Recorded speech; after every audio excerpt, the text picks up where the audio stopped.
नमस्कार दोस्तों, आज हम ओशो के द्वारा लिखी पुस्तक कृष्ण अष्टावक्र महागीता भाग 1 में मेरा मुझको नमस्कार पढ़ेंगे। तो शुरू करते हैं। जनक उवाच प्रकाशो में निजं रूपं नातिरिक्तो स्मेहे ततः यदा प्रकाशते विश्वं तदा हम भासे भी 2811 अहो विकल्पितं विश्वमज्ञानान्मयी भासते रूप्यं शुक्तो फणि रज्जो वारी सूर्यक्रे यथा 29 मत्तो विनिर्गतं विश्वमयेव लयमेष्यति मृदि कुंभो जले वीच्यः कनके कटकं यथा 30 अहो अह नमो मह्यं विनाशो यस्य नास्ति में ब्रह्मादिस्तंभ पर्यन्तं जगन्नाशेपि तिष्ठतः 3111 अहो अह नमो महामेकोहं देहवान्पि कचिन्नगंता नागंता व्याप्त विश्वं वास्थितः 3211 अहो अह नमो महादक्षो नास्ति मत्समः असंस्पृश्य शरीरेण येन विश्वचिरंधृतम् 33 अहो अह नमो महा यस्य में नास्ति किचन अथवा यस्य में सर्वं यब्दामन सगोचरम 3411 धर्म अनुभूति है, विचार नहीं। विचार धर्म की छाया भी नहीं बन पाता, और जो विचार में ही उलझ जाते हैं वे धर्म से सदा के लिए दूर रह जाते हैं। विचारक जितना धर्म से दूर होता है उतना कोई और नहीं। जैसे प्रेम एक अनुभव है, ऐसे ही परमात्मा भी एक अनुभव है, और अनुभव करना हो तो समग्रता से ही संभव है।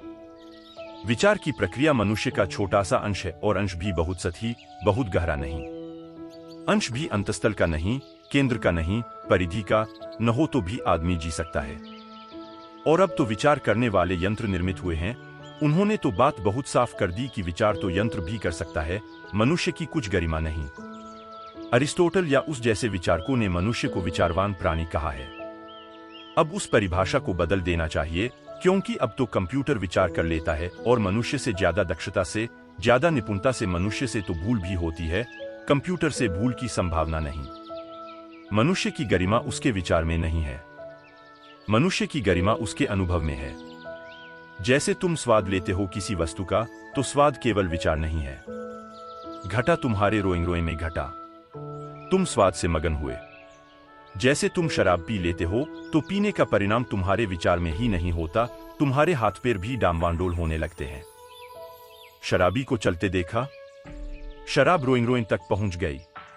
चाल में भी झलकती है, आंख में भी झलकती है, उसके उठने बैठने में भी झलकती है, उसके विचार में भी झलकती है, लेकिन उसके समग्र को घेर लेती है। धर्म तो शराब जैसा है, जो पिएगा वही जानेगा, जो पीकर मस्त होगा वही अनुभव करेगा। जनक के ये वचन उसी मदिरा के क्षण में कहे गए हैं। इन्हें अगर तुम बिना स्वाद के समझोगे तो भूल हो जाने की संभावना है। तब इनका अर्थ तुम्हें कुछ और ही मालूम पड़ेगा। तब इनमें तुम ऐसे अर्थ जोड़ लोगे जो तुम्हारे हैं। जैसे कि कृष्ण कहते हैं गीता में, सर्व धर्मान परित्यज्य मामेकं शरणं व्रज। सब छोड़ छाड़ अर्जुन, तू मेरी शरण आ। जब तुम पढ़ोगे तो ऐसा लगेगा यह घोषणा तो बड़े अहंकार की हो गई। सब छोड़ छाड़ मेरी शरण में आ, मेरी शरण में। तो इस मेरे का जो अर्थ तुम करोगे वह तुम्हारा होगा, कृष्ण का नहीं होगा। कृष्ण में तो कोई मैं बचा नहीं है। यह तो सिर्फ कहने की बात है, यह तो प्रतीक की बात है। तुमने प्रतीक को बहुत ज्यादा समझ रखा है। तुम्हारी भ्रांति के कारण प्रतीक तुम्हें सत्य हो गया है।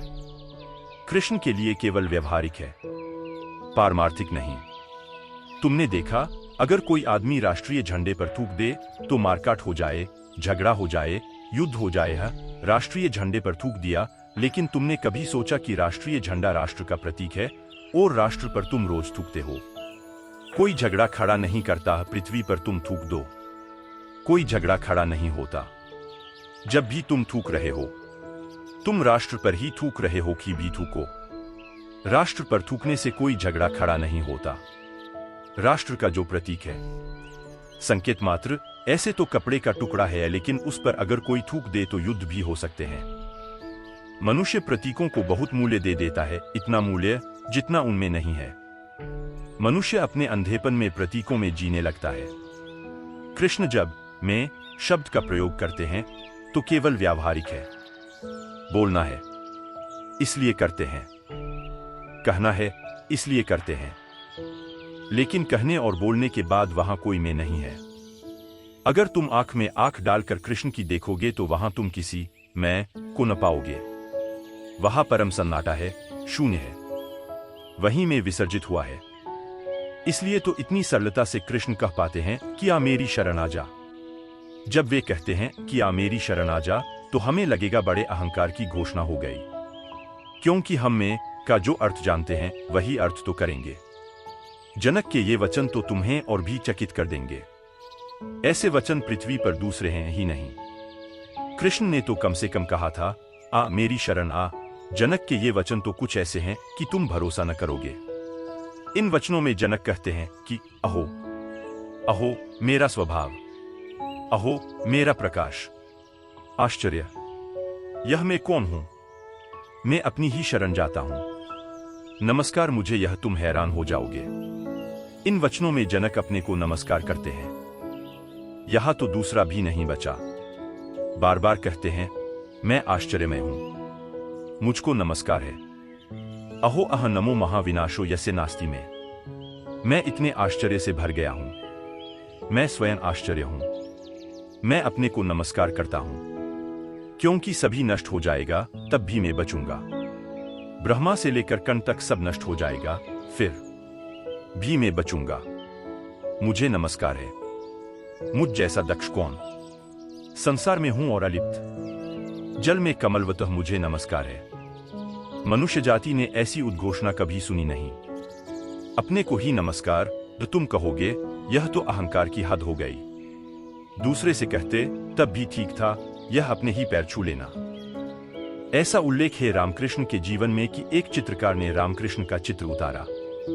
वह जब चित्र लेकर आया तो रामकृष्ण के भक्त बड़े संकोच में पड़ गए, क्योंकि रामकृष्ण उस चित्र को देख देख कर उसके चरण छूने लगे। वह उन्हीं का चित्र था। उसे सिर से लगाने लगे। किसी भक्त ने कहा, परमहंस देव, आप पागल तो नहीं हो गए हैं? यह चित्र आपका है। रामकृष्ण ने कहा, खूब याद दिलाई, मुझे तो चित्र समाधि का दिखा। जब मैं समाधि की अवस्था में रहा होऊंगा तब उतारा गया। खूब याद दिलाई, अन्यथा लोग मुझे पागल कहते। मैं तो समाधि को नमस्कार करने लगा। यह चित्र समाधि का है, मेरा नहीं। लेकिन जिन्होंने देखा था उन्होंने तो यही समझा होगा न कि हुआ पागल आदमी। अपने ही चित्र के पैर छूने लगा, अपने चित्र को सिर से लगाने लगा। अब और क्या पागलपन होगा? अहंकार की यह तो आखिरी बात हो गई। इसके आगे तो अहंकार का कोई शिखर नहीं हो सकता।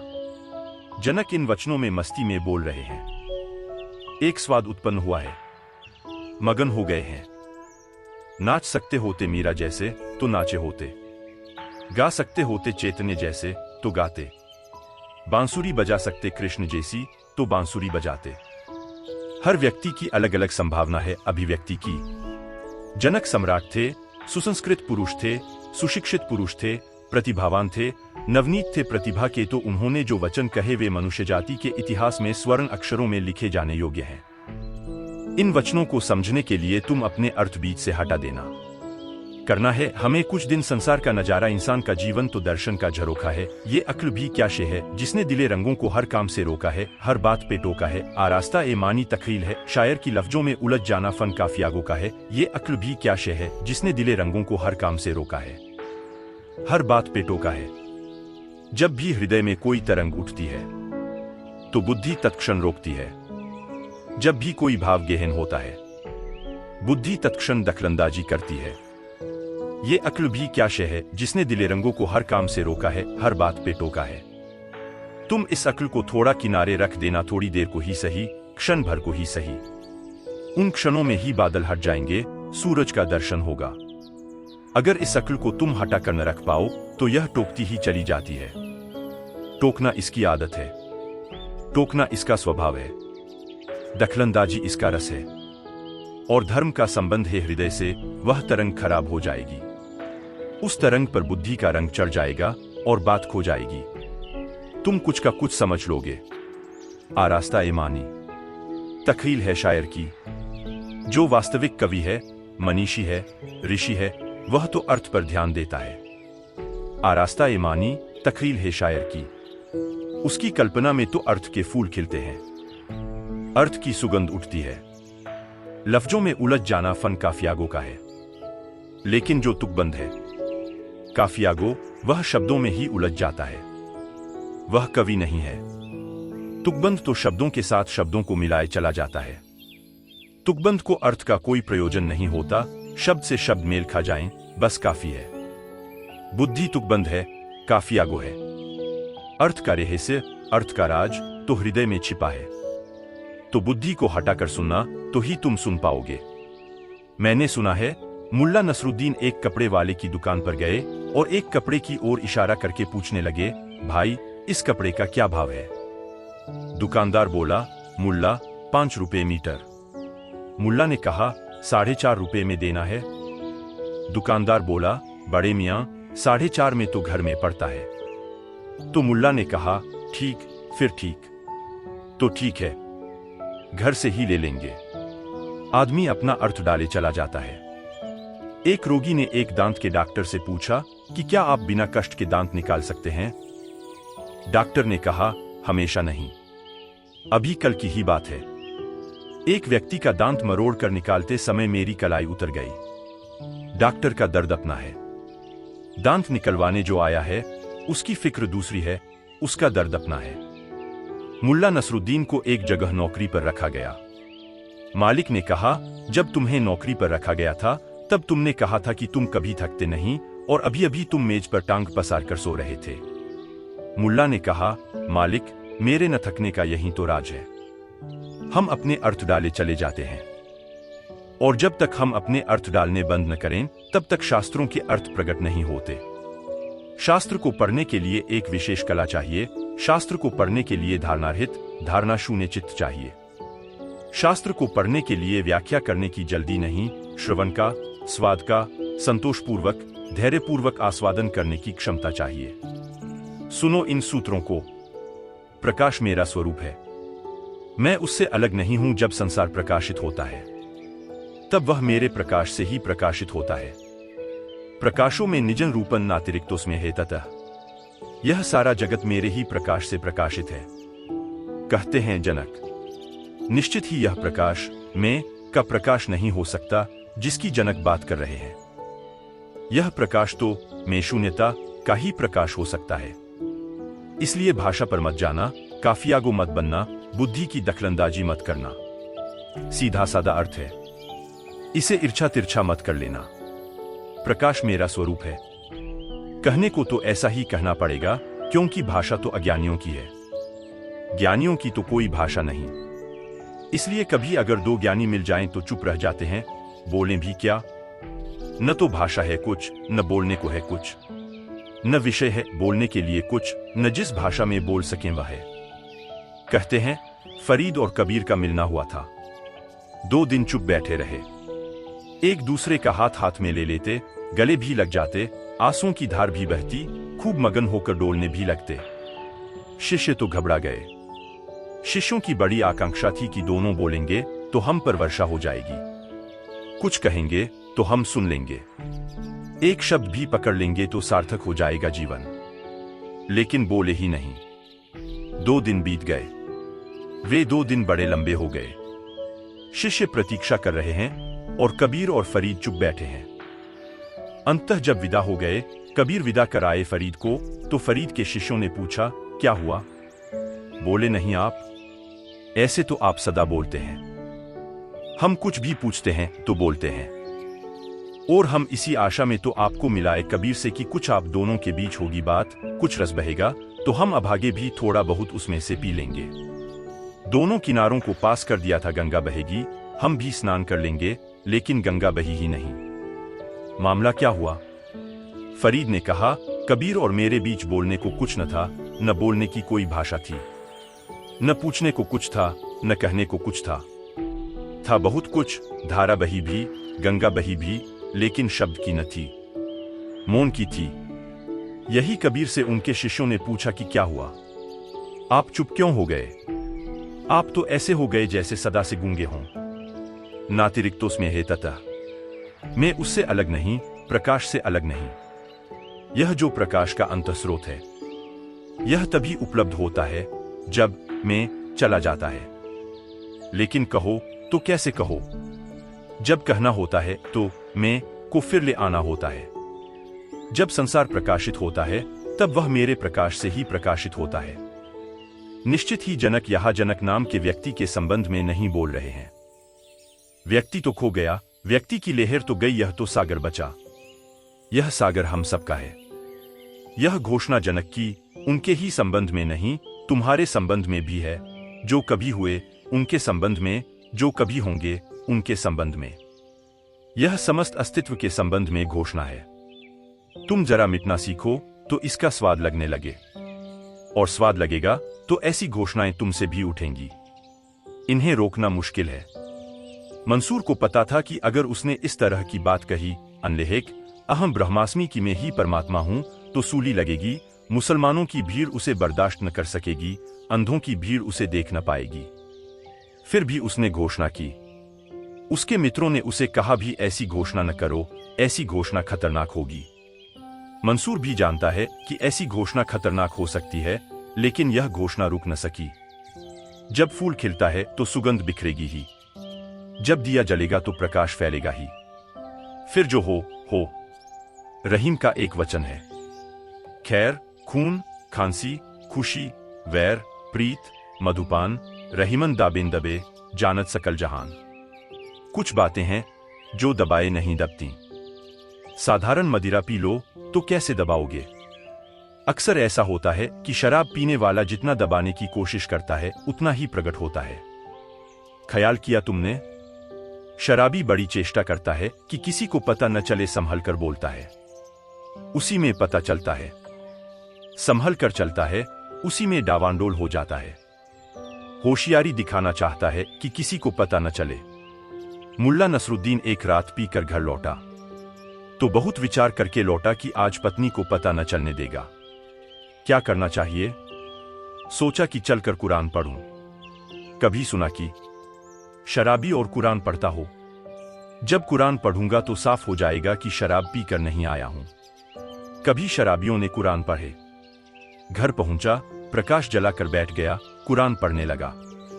आखिर पत्नी आई और उसने उसे झकझोरा और कहा कि बंद करो यह बकवास। यह सूटकेस खोले किस लिए बैठे हो? कुरान शराबी खोजे कैसे? सूटकेस मिल गया उनको, उसे खोलकर पढ़ रहे थे। ऐसे छिपाना संभव नहीं है। और जब साधारण मदिरा नहीं छिपती तो प्रभु मदिरा कैसे छिपेगी? आंखों से मस्ती झलकने लगती है, आंखें मदहोश हो जाती हैं। वचनों में किसी और लोक का रंग छा जाता है। वचन सतरंगे हो जाते हैं। वचनों में इंद्रधनुष फैल जाते हैं। साधारण गद्य भी बोलो तो पद्य हो जाता है। बात करो तो गीत जैसी मालूम होने लगती है। चलो तो नृत्य जैसा लगता है। नहीं, छिपता नहीं। खैर, खून, खांसी, खुशी, वेर, प्रीत, मधुपान, रहीमन दाबेन दबे, जानत सकल जहान। उद्घोषणा होकर रहती है। उद्घोषणा होकर रहती है। सत्य स्वभावतः उद्घोषक है। जैसे ही सत्य की घटना भीतर घटती, तुम्हारे अनजाने उद्घोषणा होने लगती है। जनक ने ये शब्द सोच सोच कर नहीं कहे हैं। सोच सोच कर कहते तो संकोच खा जाते। अभी अभी अष्टावक्र को लाए हैं। अभी अभी अष्टावक्र ने थोड़ी सी बातें कही हैं और जनक को घटना घट गई। संकोच करते। अगर बुद्धि से हिसाब लगाते, कहते, क्या सोचेंगे अष्टावक्र कि मैं अज्ञानी और ऐसी बातें कह रहा हूं? ये तो परम ज्ञानियों के योग्य हैं। इतने जल्दी कहीं घटना घटती है?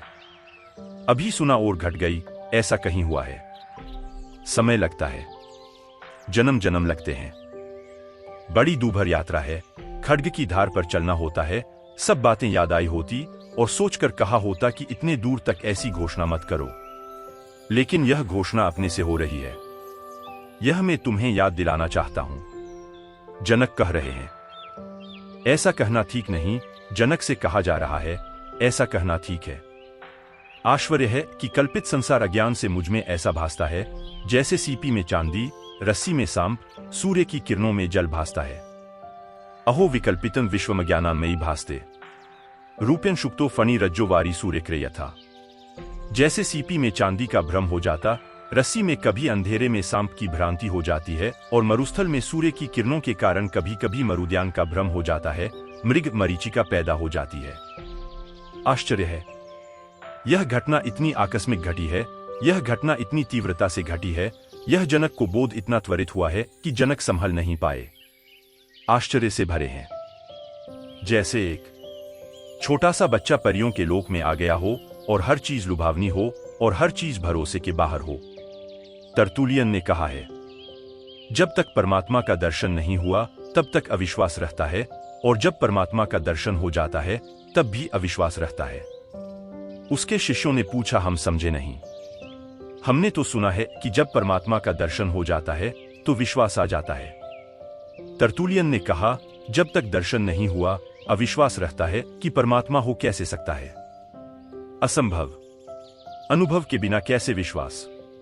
और जब परमात्मा का अनुभव होता है तो भरोसा नहीं आता कि इतना आनंद हो सकता है, इतना प्रकाशः, इतना अमृतः, तब भी असंभव लगता है। जब तक नहीं हुआ तब तक असंभव लगता है, जब हो जाता है तब और भी असंभव लगता है। ठीक उसी दशा में है जनक। आश्चर्य सिर्फ कल्पित है सब कुछ।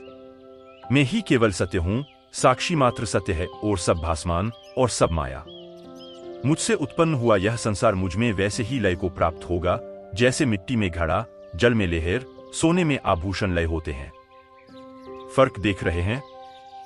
जनक का मनुष्य रूप खो रहा है, परमात्मा रूप प्रकट हो रहा है। स्वामी रामतीर्थ अमेरिका गए। वे मस्त आदमी थे। किसी ने पूछा, दुनिया को किसने बनाया? वे मस्ती में होंगे, समाधि का क्षण होगा। कहा, मैंने अमेरिका में ऐसी बात कोई भरोसा नहीं करेगा। चलती है, भारत में चलती है। इस तरह के वक्तव्य भी चल जाते हैं। बड़ी सनसनी फैल गई। लोगों ने पूछा, आप होश में तो है? चौतारे आपने बनाए? कहा, मैंने बनाए, मैंने ही चलाए, तब से चल रहे हैं। इस वक्तव्य को समझना कठिन है, और अगर उनके अमरीकी श्रोता न समझ सके तो आश्चर्य नहीं करना चाहिए। स्वाभाविक है। यह वक्तव्य राम का नहीं है, या अगर है तो असली राम का है, रामतीर्थ का तो नहीं है।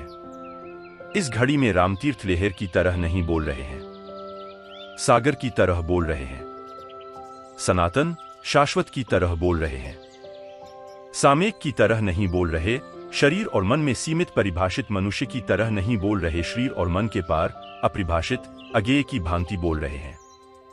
राम से राम ही बोले, रामतीर्थ नहीं। यह उद्घोषणा परमात्मा की है, मगर बड़ा कठिन है, बड़ा मुश्किल है तय करना। फिर राम भारत लौटे तो गंगोत्री की यात्रा पर जाते थे। गंगा में स्नान कर रहे थे। छलांग लगा दी पहाड़ से। लिख गए एक छोटा सा पत्र, रख गए कि अब राम जाता है अपने असली स्वरूप से मिलने। पुकार आ गई है, अब इस देह में न रह सकूंगा। विराट ने बुलाया। अखबारों ने खबर छापी कि आत्महत्या कर ली। ठीक है, अखबार भी ठीक कहते हैं। नदी में कूद गए, आत्महत्या हो गई। राम से पूछे कोई तो राम कहेंगे, तुम आत्महत्या किए बैठे हो, मुझको कहते हो मैंने आत्महत्या कर ली? मैंने तो सिर्फ सीमा तोड़कर विराट के साथ संबंध जोड़ लिया। मैंने तो बाधा हटा दी बीच से। मैं मरा थोड़ी, मरा था, अब जीवंत हुआ, अब विराट के साथ जुड़ा। वह जो छोटी सी जीवन की धार थी अब सागर बनी। मैंने सीमा छोड़ी, आत्मा थोड़ी। आत्मा तो मैंने अब पाई, सीमा छोड़कर पाई।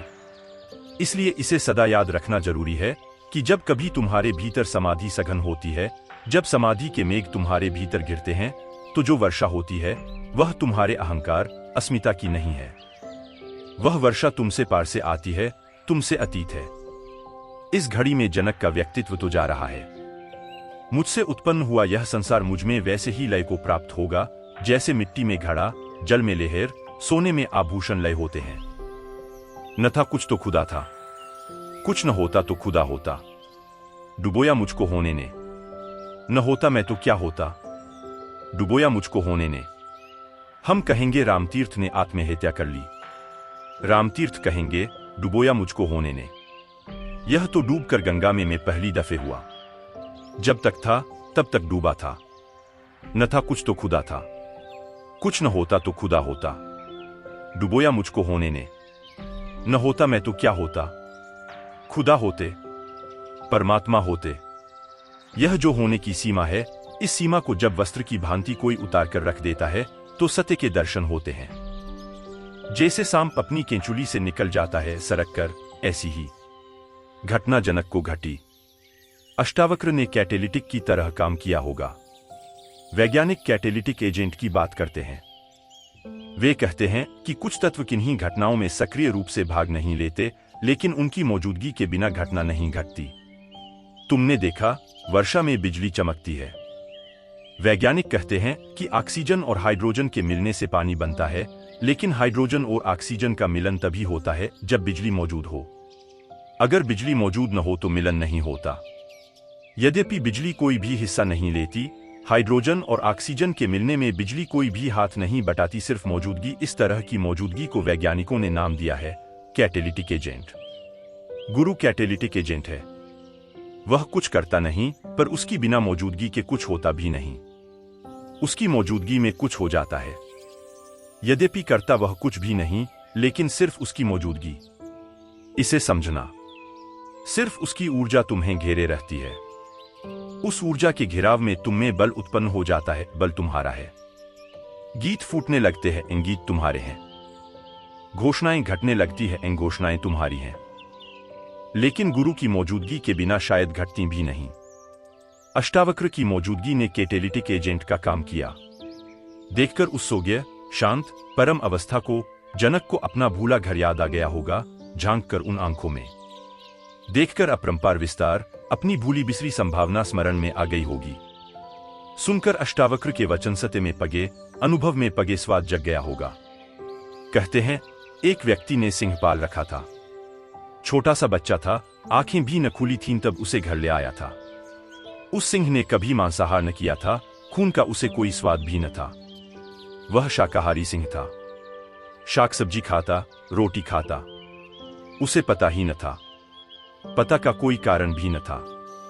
लेकिन एक दिन यह आदमी बैठा था अपनी कुर्सी पर, इसके पैर में चोट लगी थी और खून थोड़ा सा झलका था। सिंह भी पास में बैठा था। बैठे बैठे उसने जीभ से वह खून चाट लिया। बस एक क्षण में रूपांतरण हो गया। सिंह गुर्राया। उस गुर्राहट में हिंसा थी।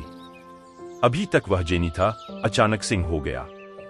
अभी तक शाकाहारी था, तो शुद्ध साग-सब्जी खाकर जैसी आवाज निकल सकती थी, निकलती थी।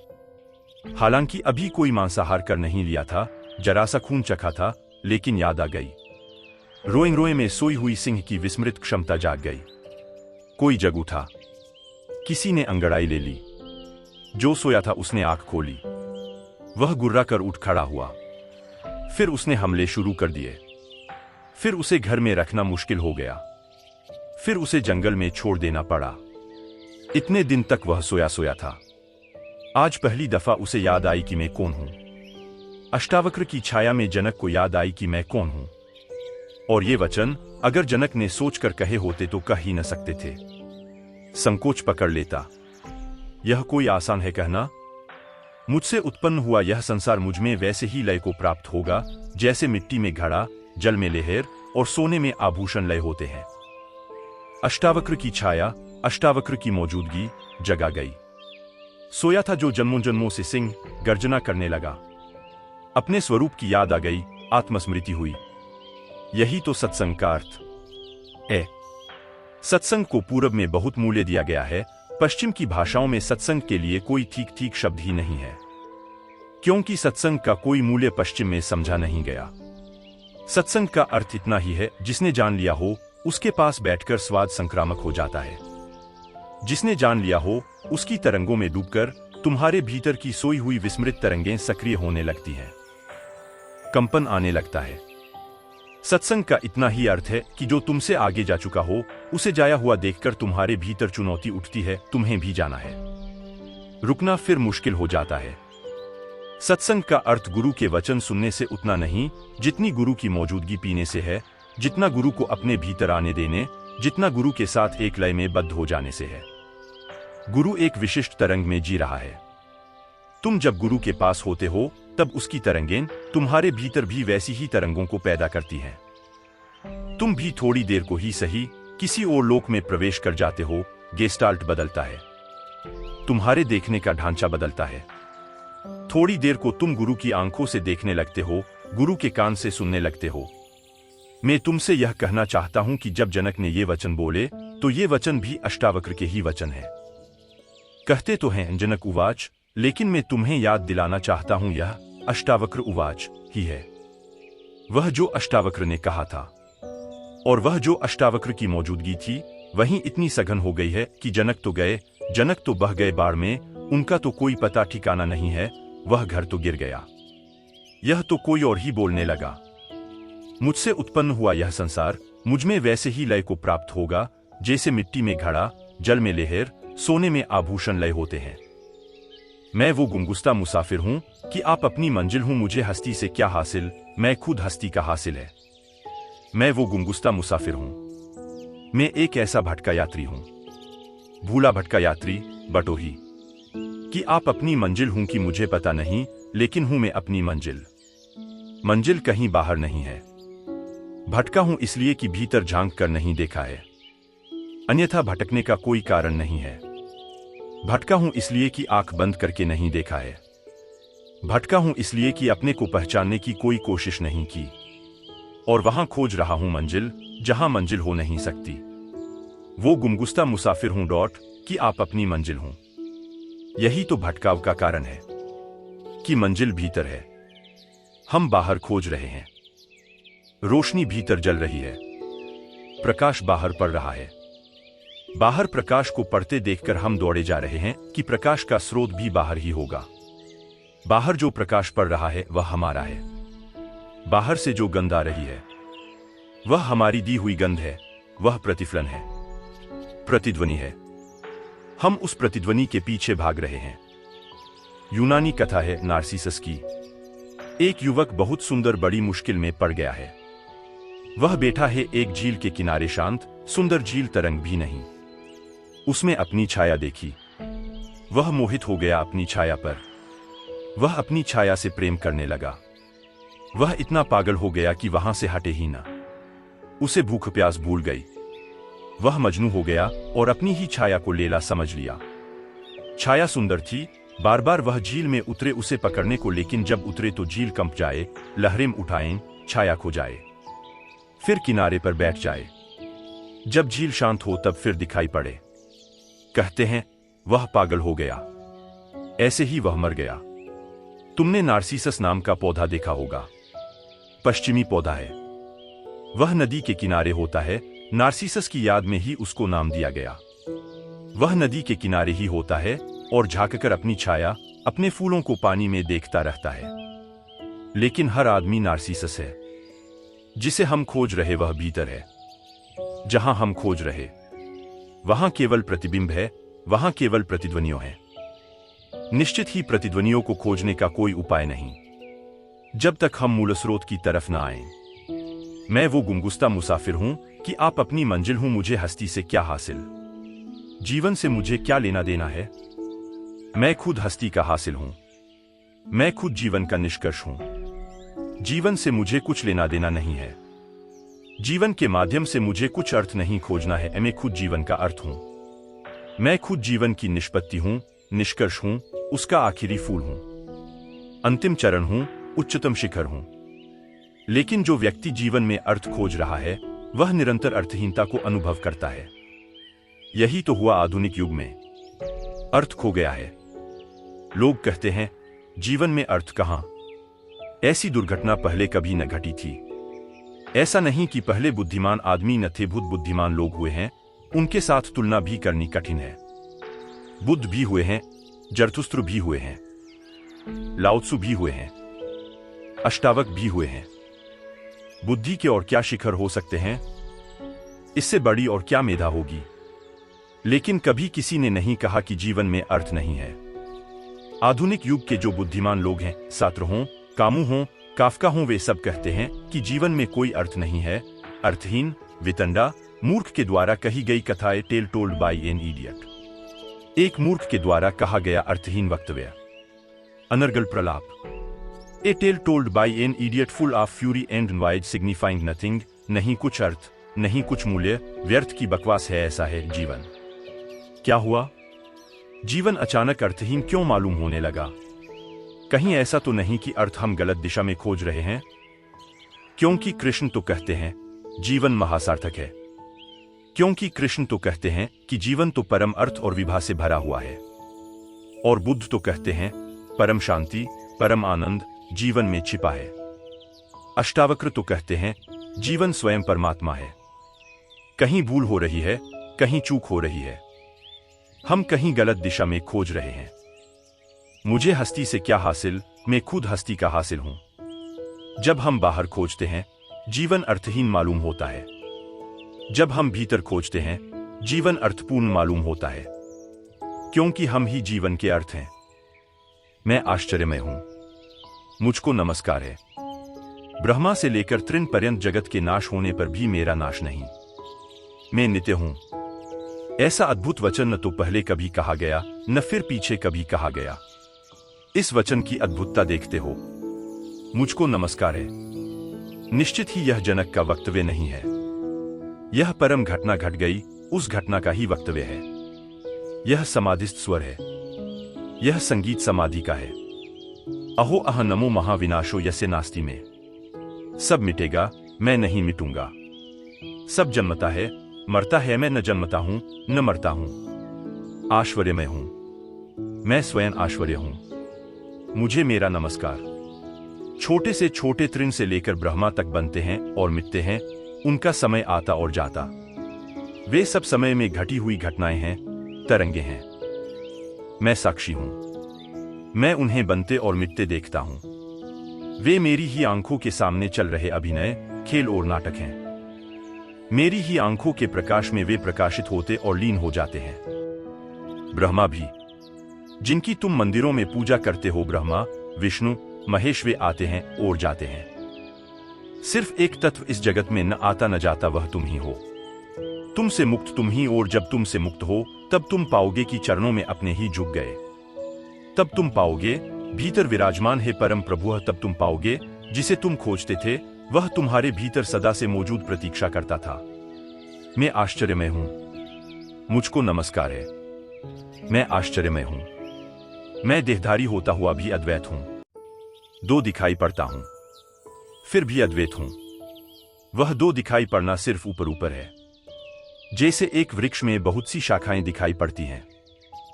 अगर तुम शाखाएं गिनो तो अनेक हैं। अगर तुम वृक्ष के नीचे उतरने लगो तो पीड़ में आकर एक हो जाती हैं। ऐसे ही ये जो अनेक रूप दिखता है संसार, वह भी अपने मूल में आकर एक हो जाता है। यह एक का ही फैलाव है। मैं आश्चर्यमय हूं, मुझको नमस्कार है। मैं देहधारी होता हुआ भी अद्वैत हूं। न कहीं जाता हूं, न कहीं आता हूं, और संसार को घेर कर स्थित हूं।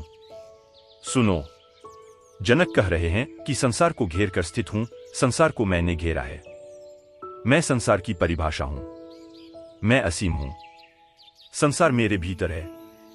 साधारण तो हम देखते हैं, हम संसार के भीतर हैं। यह तो अपूर्व क्रांति हुई। यह तो गेस्टाल्ट पूरा बदला। जनक कहते हैं संसार मेरे भीतर है। जैसे आकाश में बादल उठते हैं और खो जाते हैं, ऐसे ही युग मुझ में आते और विलीन हो जाते हैं। मैं निराकार, साक्षी रूप, दृष्टा मात्र, सबको घेर कर खड़ा हूं। इसे तुम समझो। बच्चे थे तुम कभी, तब एक आकार घिरा था तुम्हारे आकाश में, बचपन का। फिर तुम जवान हो गए, वह रूप खो गया। फिर दूसरा बादल घिरा, नया आकार तुमने लिया, तुम जवान हो गए। बच्चे थे तब तुम्हें काम वासना का कोई भी पता न था। कोई समझाता तो भी तुम समझ न पाते। फिर तुम जवान हुए, नई वासना उठी, वासना ने नए वस्त्र पहने, नया रंग खिला, तुम्हारे जीवन ने नया ढांचा पकड़ा। फिर तुम बूढ़े होने लगे, जवानी भी गई, जवानी का शोरगुल भी गया, वह वासना भी बह गई। अब तुम्हें हैरानी होती है कि कैसे तुम उन वासनाओं में उतर सके। अब तुम चकित होकर सोचते हो कि मैं ऐसा मूढ़ था, कि मैं ऐसा अज्ञानी था। हर बूढ़े को एक न एक दिन, अगर वह सच में जीवन को जरा भी देखने में सफल हो पाया है, तो यह बात आश्चर्य से भरती है कि मैं कैसी कैसी चीजों के पीछे भागा। धन, पद, मोह, स्त्री पुरुष, कैसी कैसी चीजों के पीछे भागा। क्या क्या खोजता फिरा। मैं खुद खोजता फिरा। भरोसा नहीं आता कि मैं और ऐसे सपने में हो सकता था। अरब में एक कहावत है कि अगर जवान आदमी रो न सके तो जवान नहीं, और अगर बूढ़ा आदमी हंस न सके तो बूढ़ा नहीं। जवान आदमी अगर रो न सके तो जवान नहीं, क्योंकि जो रो नहीं सकता, जो अभी आंसू नहीं बहा सकता, उसका भाव कुंठित है। उसके जीवन में तरंग नहीं है, मौज नहीं है। जो पीड़ित नहीं हो सकता वह जवान नहीं है, पथरीला है। उसका हृदय खिला नहीं, अनखिला रह गया है। और बूढ़ा जो हंस न सके पूरे जीवन पर और अपने पर, कि कैसी मूर्खता है, कैसा मजाक है। तो बूढ़ा नहीं, बूढ़ा वही है जो हंस सके सारी मूर्खता पर, अपनी और सबकी और कहे खूब मजाक चल रहा है। लोग पागल हुए भागे जा रहे हैं उन चीजों के पीछे जिनका कोई भी मूल्य नहीं। उसे अब दिखाई पड़ता है कोई भी मूल्य नहीं है।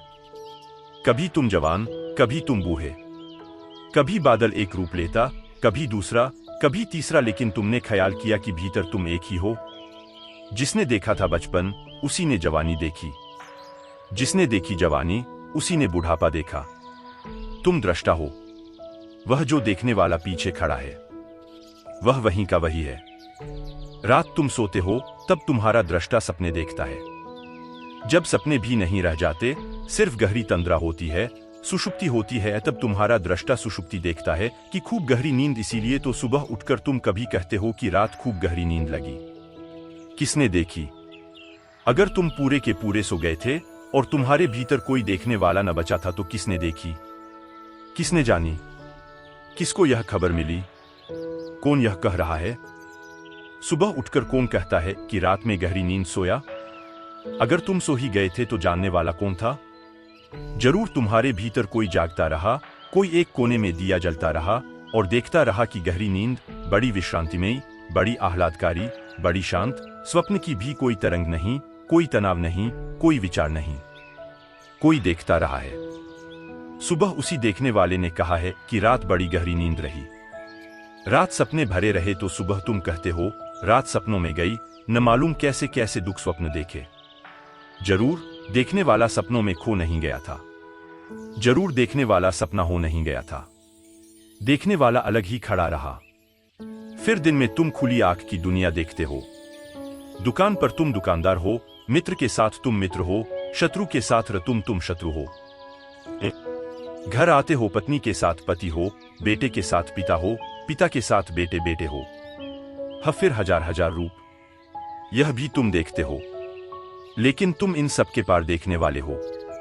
कभी सफलता देखते हो, कभी विफलता, कभी बीमारी, कभी स्वास्थ्य, कभी सौभाग्य के दिन, कभी दुर्भाग्य के दिन।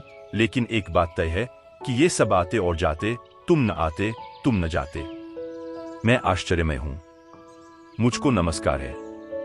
मैं देहधारी होता हुआ अद्वैतः न कहीं जाता न कहीं आता, न कचित गंता न कचित आगंता, न जाता न आता, बस हूं। यह होना मात्र ही स्वरूप है और संसार को घेर कर स्थित हूं। इतना तुम्हें ख्याल रहे, फिर कुछ अड़चन नहीं है।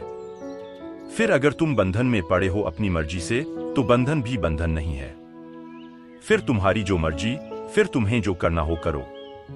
लेकिन एक बात भर मत भूलना कि तुम करता नहीं हो, करता फिर एक रूप है, भोगता नहीं हो, भोगता एक रूप है। तुम साक्षी हो, वही तुम्हारी शाश्वतता है। पूरब में हमारा सबसे बड़ा खोज का जो लक्ष्य रहा है वह उसे खोज लेना है जो समयातीत है, कालातीत है, जो समय की धारा में बनता बिगड़ता है। वह प्रतिबिंब है जो समय के पार खड़ा है, साक्षी तभी सत्य है। मैं आश्चर्यमय हूं, मुझको नमस्कार है। मेरे समान निपुण कोई नहीं। सुनते हो, जनक कहते हैं मेरे समान निपुण कोई भी नहीं, क्योंकि शरीर से स्पर्श किए बिना ही मैं इस विश्व को सदा सदा धारण किए रहा हूं। यही तो कला, कुशलता। अहो अह नमो महादक्षो नास्ति मत्समा। मुझ जैसा कौन दक्ष, मुझ जैसा कौन कुशल छुआ भी नहीं शरीर को, कभी नहीं छुआ है। छूने का कोई उपाय नहीं, क्योंकि तुम्हारा स्वभाव और शरीर का स्वभाव इतना भिन्न है कि छूना हो नहीं सकता, छूने की घटना घट नहीं सकती। तुम सिर्फ साक्षी हो, तुम सिर्फ देख ही सकते हो। शरीर दृश्य है, वह सिर्फ दिखाई पड़ सकता है। तुम्हारा और शरीर का मिलना हो नहीं सकता। तुम शरीर में खड़े रहो, शरीर तुम में खड़ा रहे, लेकिन अस्पर्शित, जैसे अनंत दूरी पर दोनों का स्वभाव इतना भिन्न है कि तुम मिला न सकोगे। तुम दूध में पानी मिला सकते हो, लेकिन पानी को तेल में न मिला सकोगे, उनका स्वभाव अलग है। दूध में पानी मिल जाता है क्योंकि दूध पहले से ही पानी है, 90% से भी ज्यादा पानी है, इसलिए दूध में पानी मिल जाता है। लेकिन तेल में तुम पानी न मिला सकोगे, वे मिलेंगे ही नहीं, वे मिल ही नहीं सकते, उनका स्वभाव अलग है। फिर भी ध्यान रखना, शायद वैज्ञानिक कोई विधि निकाल ले तेल और पानी को मिलाने की, क्योंकि कितना ही स्वभाव भिन्न हो, दोनों ही पदार्थ हैं। लेकिन चेतना और जड़ को मिलाने का कोई उपाय नहीं, क्योंकि जड़ पदार्थ है और चेतना पदार्थ नहीं है। दृश्य और दृष्टा को मिलाने का कोई उपाय नहीं। दृष्टा दृष्टा रहेगा, दृश्य दृश्य रहेगा। इसलिए जनक कहते हैं कि आश्चर्य से भर गया हूं मैं, आश्चर्य ही हो गया हूं। कैसी मेरी निपुणता कि इतने इतने कर्म किए और फिर भी अलिप्त हूं। इतना इतना भोगा, फिर भी भोग की कोई भी रेखा मुझ पर नहीं पड़ी है। जैसे पानी पर तुम लिखते रहो और कुछ लिखा नहीं जाता, ऐसे ही तुम साक्षी के साथ कर्म करते रहो, भोग करते रहो, कुछ लिखा नहीं जाता, सब पानी की लकीरों की भांति मिट जाता है। तुम लिख नहीं पाए और मिट जाता है। मेरे समान निपुण कोई नहीं, क्योंकि शरीर से स्पर्श किए बिना ही मैं इस विश्व को सदा सर्वदा धारण किए हूं। दिल में वो तेरे है मकी, दिल से तेरे अलग नहीं, तुझसे जुदा वो लाख हो, तू उसे जुदा समझ। हम लाख समझे अपने को कि शरीर से जुड़े हैं, हम जुड़ नहीं सकते, और हम लाख समझे अपने को कि हम परमात्मा से अलग हैं, हम अलग नहीं हो सकते। और ये दोनों बातें एक साथ समझ में आती हैं। जब भी समझ में आती हैं, जब तक तुम सोचते हो कि तुम शरीर से जुड़ सकते हो, तब तक इसका एक दूसरा पहलू भी है कि तुम सोचोगे तुम परमात्मा से टूट गए। जिस दिन तुम जानोगे परमात्मा से जुड़े हो, उस दिन तुम जानोगे अरे आश्चर्यों का आश्चर्य कि मैं शरीर से कभी भी जुड़ा न था। दिल में वो तेरे है मकी, दिल से तेरे अलग नहीं, वह परम सत्य तेरे दिल में बसा है। दिल में वो तेरे है मकी, उसने वही मकान बनाया है। दिल से तेरे अलग नहीं, तुझसे जुदा वो लाख हो, तू उसे जुदा समझ। भला कितना ही तुझे प्रतीत होता रहे कि जुदा है, जुदा है, तो जुदा मत समझना, क्योंकि जुदा होने का कोई उपाय नहीं। परमात्मा से अलग होने की कोई व्यवस्था नहीं है और संसार के साथ एक होने का कोई उपाय नहीं है। यद्यपि जो नहीं हो सकता, उसी को करने में हम जन्मों जन्मों से लगे रहे। जिस दिन तुम भी जागोगे, और निश्चित किसी दिन जागोगे, क्योंकि जो सोया है वह कब तक सोएगा, क्योंकि जो सोया है, जागना उसका स्वभाव है, तभी तो सो गया है। जो सोया है, सोने में ही खबर दे रहा है कि जाग भी सकता है, जागना उसकी संभावना है। जो जाग नहीं सकता, वह सोएगा कैसे? जो जाग सकता है, वही सो सकता है। किसी न किसी दिन तुम जागोगे, जब जागोगे तब तुम्हें भी लगेगा मेरे समान निपुण कोई भी नहीं। शरीर से स्पर्श किए बिना मैं इस विश्व को सदा सदा धारण किए हुए हूं, और मैं ही इस विश्व को धारण किए हूं, कोई और इसे नहीं संभाले है, छुआ भी नहीं है इसे, और मैं संभाले हूं। जैन फकीर कहते हैं कि गुजरना नदी से, लेकिन ध्यान रखना पानी तुम्हें छूने न पाए। वे इसी बात की खबर दे रहे हैं कि अगर तुम्हें समझ आ जाए साक्षी की, तो तुम गुजर जाओगे नदी से। पानी शरीर को छुएगा, तुम्हें नहीं छू सकेगा, तुम साक्षी ही बने रहोगे। इस संसार में साक्षी बनना सीखो, थोड़ा थोड़ा कोशिश करो। राह पर चलते कभी इस भांति चलो कि तुम नहीं चल रहे, सिर्फ शरीर चल रहा है। तुम तो वही हो क्वचित गंता, न क्वचित आगंतान, कभी जाता कहीं न कभी आता कहीं। राह पर अपने को चलता हुआ देखो और तुम दृष्टा बनो। भोजन की टेबल पर भोजन करते हुए देखो अपने को कि शरीर भोजन कर रहा है। हाथ कोर बनाता, मुंह तक लाता, तुम चुपचाप खड़े खड़े देखते रहो। प्रेम करते हुए देखो अपने को, क्रोध करते हुए देखो अपने को, सुख में देखो, दुख में देखो। धीरे धीरे साक्षी को संभालते जाओ। एक दिन तुम्हारे भीतर भी उद्घोष होगा, परम वर्षा होगी, अमृत झरेगा। तुम्हारा हक है, स्वरूप सिद्ध अधिकार है। तुम जिस दिन चाहो उस दिन उसकी घोषणा कर सकते हो। मैं आश्चर्यमय हूं, मुझको नमस्कार है। मेरा कुछ भी नहीं है, अथवा मेरा सब कुछ है जो वाणी और मन का विषय है। कहते हैं जनक की एक अर्थ में मेरा कुछ भी नहीं है, क्योंकि मैं ही नहीं हूं। मैं ही नहीं बचा, तो मेरा कैसा? तो एक अर्थ में मेरा कुछ भी नहीं है और एक अर्थ में सभी कुछ मेरा है। क्योंकि जैसे ही मैं नहीं बचा, परमात्मा बचता है और उसी का सब कुछ है। यह विरोधाभासी घटना घटती है जब तुम्हें लगता है मेरा कुछ भी नहीं और सब कुछ मेरा है। अहो अह नमो महा यस्य में नास्ति किंचन अथवा यस्य में सर्वं यब्दा मनसगोचरम। जो भी दिखाई पड़ता है आंख से, इंद्रियों से अनुभव में आता है, कुछ भी मेरा नहीं है, क्योंकि मैं दृष्टा हूं। लेकिन जैसे ही मैं दृष्टा हुआ, वैसे ही पता चलता है सभी कुछ मेरा है, क्योंकि मैं इस सारे अस्तित्व का केंद्र हूं। दृष्टा तुम्हारा व्यक्तिगत रूप नहीं है, दृष्टा तुम्हारा समष्टिगत रूप है। भोक्ता की तरह हम अलग अलग हैं, कर्ता की तरह हम अलग अलग हैं, दृष्टा की तरह हम सब एक हैं। मेरा दृष्टा और तुम्हारा दृष्टा अलग अलग नहीं, मेरा दृष्टा और तुम्हारा दृष्टा एक ही है। तुम्हारा दृष्टा और अष्टावक्र का दृष्टा अलग अलग नहीं, तुम्हारा और अष्टावक्र का दृष्टा एक ही है। तुम्हारा दृष्टा और बुद्ध का दृष्टा अलग अलग नहीं। तो जिस दिन तुम दृष्टा बने उस दिन तुम बुद्ध बने, अष्टावक्र बने, कृष्ण बने, सब बने। जिस दिन तुम दृष्टा बने उस दिन तुम विश्व का केंद्र बने। इधर मिटे उधर पूरे हुए। खोया यह छोटा सा मैं, यह बूंद छोटी सी और पाया सागर अनंत का। ये सूत्र आत्मपूजा के सूत्र हैं। ये सूत्र कह रहे हैं कि तुम ही हो भक्त, तुम ही हो भगवान। ये सूत्र कह रहे हैं तुम ही हो आराध्य, तुम ही हो आराधक। ये सूत्र कह रहे हैं कि तुम्हारे भीतर दोनों मौजूद हैं, मिलन हो जाने दो दोनों का।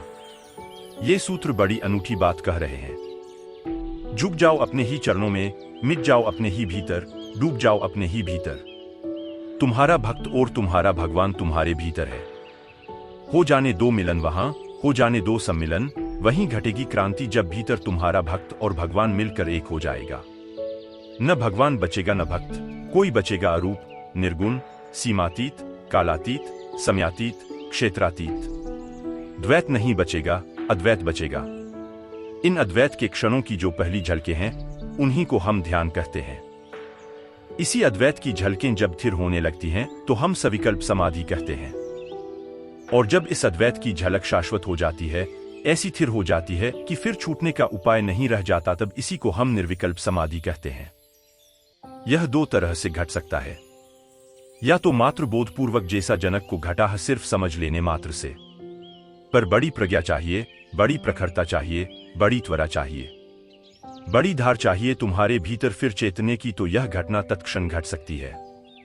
अगर तुम पाओ ऐसा घटता है तो ठीक, अगर तुम पाओ ऐसा नहीं घटता तो इन सूत्रों को बैठकर दोहराते मत रहना। इन सूत्रों को दोहराने से न घटेगा। ये सूत्र ऐसे हैं कि अगर सुनकर घट गया तो घट गया, चूक गए सुनते वक्त, तो फिर इनको तुम लाख दोहराओ, न घटेगा, क्योंकि पुनरुक्ति से नहीं घटने वाला है। पुनरुक्ति से तुम्हारे मस्तिष्क में धार नहीं आती, धार मरती है। तो एक तो उपाय है कि इन सूत्रों को सुनते ही घट जाए।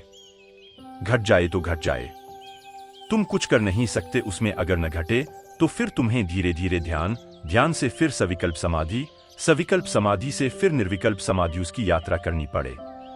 छलांग लग जाए तो ठीक, नहीं तो फिर सीढ़ियों से उतरना पड़े।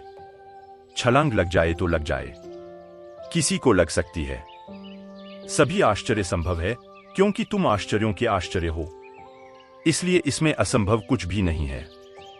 यहां मुझे सुनते सुनते किसी को छलांग लग सकती है। अगर तुम बीच में न आओ, अगर तुम अपने को अलग रख दो, अगर तुम अपनी बुद्धि को उतार कर रख दो जैसे जूते और कपड़े उतार कर रख देते हो, अगर तुम शुद्ध नग्न चैतन्य से मेरे सामने हो जाओ तो यह छलांग लग सकती है। जैसी जनक को लगी वैसी तुम्हें लग सकती है। लग जाए ठीक, उपाय नहीं है इसमें। फिर तुम यह नहीं पूछ सकते कि हम कैसे इंतजाम करें इसके लगाने का। अगर इंतजाम पूछा तो यह नहीं लगती। फिर दूसरा उपाय है। फिर पतंजलि तुम्हारा मार्ग है, फिर महावीर, फिर बुद्ध, फिर अष्टावक्र तुम्हारे मार्ग नहीं है। इसीलिए तो अष्टावक्र की गीता अंधेरे में पड़ी रही है। इतनी त्वरा, इतनी तीव्रता, इतनी मेधा मुश्किल से मिलती है। जन्मों जन्मों तक कोई निखार कर आया होता है तो यह घटना घटती है, मगर घटती है।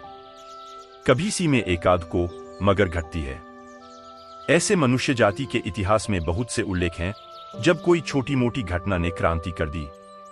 मैंने सुना है बंगाल में एक साधु हुए, अदालत में क्लर्क थे, हेड क्लर्क थे, रिटायर हो गए।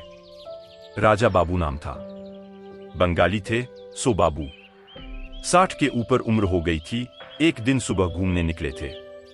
ब्रह्म मुहूर्त, सूरज अभी उगा नहीं। कोई स्त्री अपने घर में, दरवाजा बंद है, किसी को जगाती थी। होगी उसका बेटा, होगा उसका देवर, किसी को जगाती थी। कहती थी, राजा बाबू उठो, बहुत देर हो गई। राजा बाबू बाहर से निकल रहे थे, अपनी छड़ी लिए, सुबह घूमने निकले थे। अचानक सुबह उस ब्रह्म मुहूर्त के क्षण में सूरज अभी उगने को है। आकाश पर लाली फैली है। पक्षी गीत गुनगुनाने लगे। सारी प्रकृति जागरण से भरी घट गई बात। स्त्री तो किसी और को जगाती थी, इन राजा बाबू से तो कुछ कहा ही न था। उसे तो पता भी न था कि ये राजा बाबू बाहर से निकल रहे हैं। ये तो अपने घूमने निकले थे। वह किसी को भीतर कहती थी कि राजा बाबू उठो, सुबह हो गई, बहुत देर हो गई। अब उठो भी, कब तक सोए रहोगे। सुनाई पड़ा घट गई घटना। घर नहीं लौटे, चलते ही गए। जंगल पहुंच गए। घर के लोगों को पता चला। घर के लोग खोजने गए, मिले जंगल में। पूछा, क्या हो गया। हंसने लगे। कहा, बस हो गया। राजा बाबू जग गए। अब जाओ। उन्होंने कहा, क्या मतलब, क्या कहते हैं आप। उन्होंने कहा, अब कहने सुनने को कुछ भी नहीं। बहुत देर वैसे ही हो गई थी। बात समझ में आ गई। सुबह का वक्त था, सारी प्रकृति जाग रही थी। उसी जागरण में मैं भी जाग गया। कोई स्त्री कहती थी, उठो, बहुत देर हो गई। पड़ गई चोट। अब स्त्री तो अष्टावक्र भी न थी, खुद भी जागी न थी। तो कभी कभी ऐसा भी हुआ है, अगर तुम्हारी मेधा प्रगाढ़ हो, तुम्हारा फल पक गया हो, तो हवा का झोंकाया न चले हवा, तो भी कभी पका फल बिना झोंके के भी गिर जाता है। हो जाए तो हो जाए, लेकिन अगर न हो तो निराश मत हो जाना, उदास मत हो जाना। अगर आकस्मिक न हो तो क्रमिक हो सकता है। आकस्मिक कभी कभी होता है, अपवाद स्वरूप है। इसलिए अष्टावक्र की गीता अपवाद स्वरूप है। इसमें कोई विधि नहीं है, कोई मार्ग नहीं है। जापान में जैन परंपरा के 2 स्कूल हैं। 2 परंपराएं हैं। एक परंपरा है सडन एनलाइटनमेंट, तत्क्षण संबोधि। वे जो कह रहे हैं वह वही जो अष्टावक्र कहते हैं। उनका गुरु कुछ नहीं सिखाता, आकर बैठ जाता है। कुछ मौज हुई तो बोल देता है, हो जाए हो जाए। ऐसे एक गुरु को एक सम्राट ने अपने महल में आमंत्रित किया। वह गुरु आया, वह मंच पर चढ़ा। सम्राट बड़ी उत्सुकता से प्रतीक्षा करता था, वह बैठा है शिष्य भाव से। उस गुरु ने मंच पर बैठकर थोड़ी देर इधर उधर देखा, जोर से टेबल पर मुक्के मारे, उठा और चला गया। वह सम्राट चौंक कर रह गया कि यह क्या हुआ। उसने अपने वजीर से पूछा। वजीर ने कहा, उन्हें मैं जानता हूं। इससे ज्यादा महत्वपूर्ण व्याख्यान उन्होंने कभी दिया ही नहीं। मगर समझे तो समझे, नहीं समझे तो नहीं समझे। सम्राट ने कहा, यह व्याख्यान, ये टेबल पर 3 दफे घूंसे मारना और चले जाना, बस हो गई बात। उस वजीर ने कहा कि वह जगाने की कोशिश करके चले गए। जगो तो जग जाओ, राजा बाबू उठो, सुबह हो गई। वह अलार्म बजाकर चल दिए। उस वजीर ने कहा, मैंने इन गुरु के और भी व्याख्यान सुने हैं, मगर इससे ज्यादा प्रगाढ़ और इससे ज्यादा सचेतन करने वाला व्याख्यान उन्होंने कभी दिया ही नहीं। मगर आप चिंतित न हों, क्योंकि मैंने बहुत सुने, मैं भी अभी जागा नहीं। आपने तो पहला ही व्याख्यान सुना है।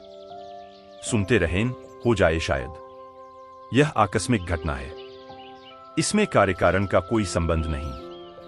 अभूतपूर्व, जिससे तुम्हारे अतीत का कोई लेना देना नहीं है, हो जाए तो हो जाए। यह कोई वैज्ञानिक घटना नहीं है कि 100 डिग्री तक पानी गर्म करेंगे तो भाप बनेगा। यह मामला कुछ ऐसा है कि कभी बिना गर्म किए भाप बन जाता है। इसकी वैज्ञानिक कोई व्याख्या नहीं है। अष्टावक्र विज्ञान के बाहर है। अगर तुम्हारी बुद्धि वैज्ञानिक हो और तुम कहो ऐसे कैसे होगा, कुछ करेंगे तब होगा, तो फिर तुम वैज्ञानिक बुद्धि से चलो। फिर तुम बुद्ध को पूछो तो अष्टांगिक योग है। फिर तुम पतंजलि को पूछो तो उनका भी योग है। फिर प्रक्रियाएं हैं।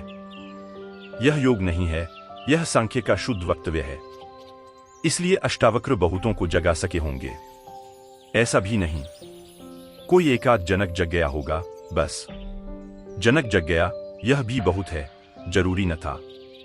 और तो कुछ खबर भी नहीं कि अष्टावक्र से कोई और भी जगा। बुद्ध ने बहुतों को जगाया, पतंजलि अब भी जगाए चले जाते हैं। अष्टावक्र ने तो केवल एक व्यक्ति को जगाया। वह भी अष्टावक्र ने जगाया, कहना कठिन है। जनक जागने की क्षमता में थे, अष्टावक्र तो केवल निमित्त बन गए, कारण नहीं निमित्त। तो जो सडल एनलाइटनमेंट, तत्क्षण बोधि संबोधि के उपाय हैं, उनमें तो गुरु केवल निमित्त है।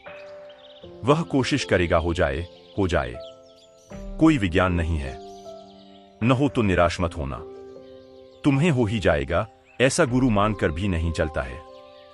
किसी को हो जाएगा। जिनको न हो जाएगा, उनमें कम से कम होने की प्यास जगेगी। वे विधि की तलाश करेंगे, उन्हें विधि से होगा। नियम तो विधि से ही होने का है। बिना विधि के होना तो अपवाद स्वरूप है, वह नियम के बाहर है। तो यहां सुनना ध्यानपूर्वक। हो जाए, शुभ न हो जाए तो